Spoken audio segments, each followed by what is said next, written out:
Hello again, this is Tim. Welcome back to, I think this is episode 5 of my image editing introduction. Today I'm looking at how to select areas with large color in it. Okay, the selection tools are one of the most powerful features of Photoshop. Allows us to work on individual areas. And when you have an image like this with a big area of a solid tone, mostly solid, there's a real fast way to do this. Okay, so this is a big composite that I made years ago where I actually glued these pictures down into place, and then when I took a shot of it to copy it, you can see that I got the balance on my lights wrong, right? Nice and white over here on the left, kind of gray and mushy over here on the right. So big mistake. Should have gotten it right the first time, but we can clean that up. I could go in there with an eraser tool and wipe all that out, which would be incredibly annoying. I could use the polygonal lasso tool and click all the way around the whole image, which is kind of annoying. So we're not going to do that, right? But because the tone on this area is so similar, I'm going to use the famous ImageEditingTasks tool, which I find right here. Now the quick selection tool works great too, but we'll stick with the ImageEditingTasks tool for the moment. And what that does is look for contiguous adjacent areas that have the same kind of tone. So, oh wait, let me back up for a second.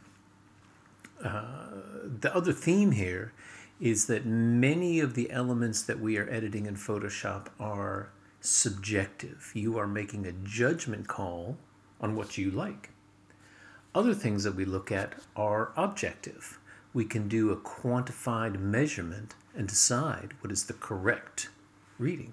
So in this case, I can decide, I can measure the fact that is this area white? Is this area white? And Photoshop will tell me what I'm looking for. So I'm going to go over here to the eyedropper tool. And then I have to go up to the view menu, and I'm going to, the window menu, and I'm going to open the info palette. All right. Now, this is giving me readings on the red, green, and blue values for whatever pixels I'm looking at. Now, you can also look at the CMYK values. Those are how the inks will correspond if you're doing printed output. But here I'm only worried about the RGB values. So you can see as I move the magic wand around, if I go over here to an area of bright white, it says red 254, green 255, blue 247. So you should know that the color values run from 0 to 255. 255 is the maximum value on those things, right?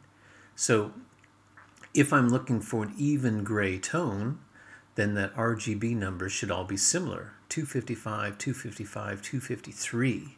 So that's pretty darn close to absolute white. Let me pick out an area on the image that looks like white on this little boat here. 235, 235, 233. So that's not as white as this area over here.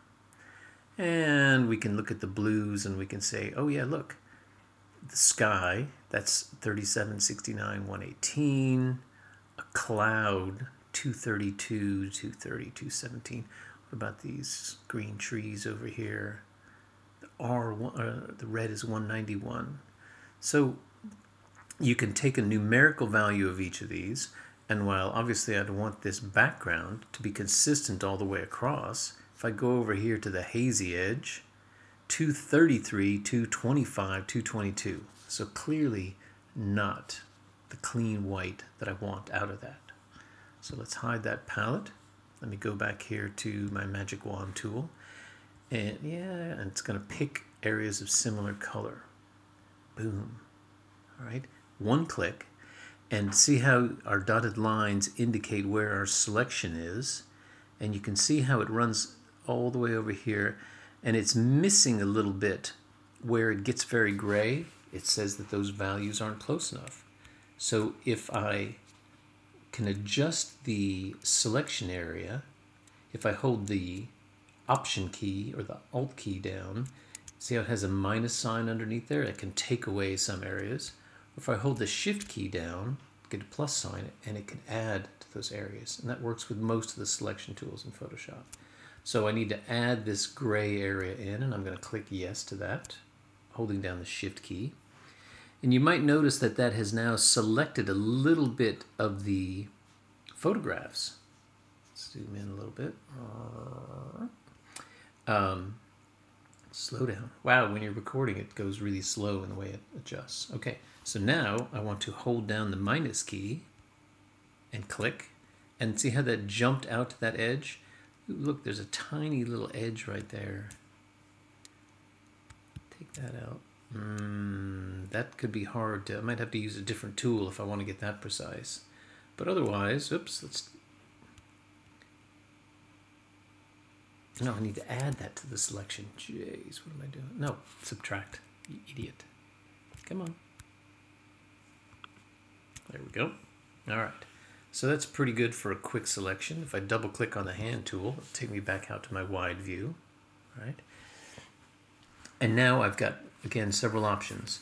The easiest thing is just to delete any tone within those areas.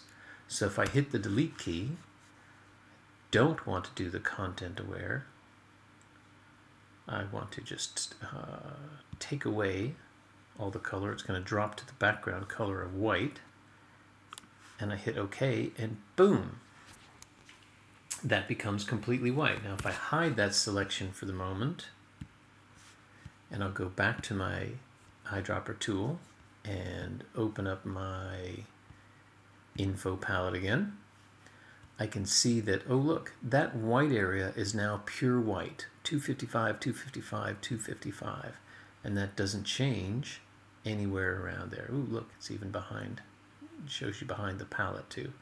Whereas when I roll over the color area, it goes back to normal. So that is the very quick selection of a large area of similar tone. And oh, look, I'd have to go in here and clean up that little bit at the bottom of that image that got lost from the selection. But we'll do that next time. All right, thanks a lot, and we'll see you on episode 6.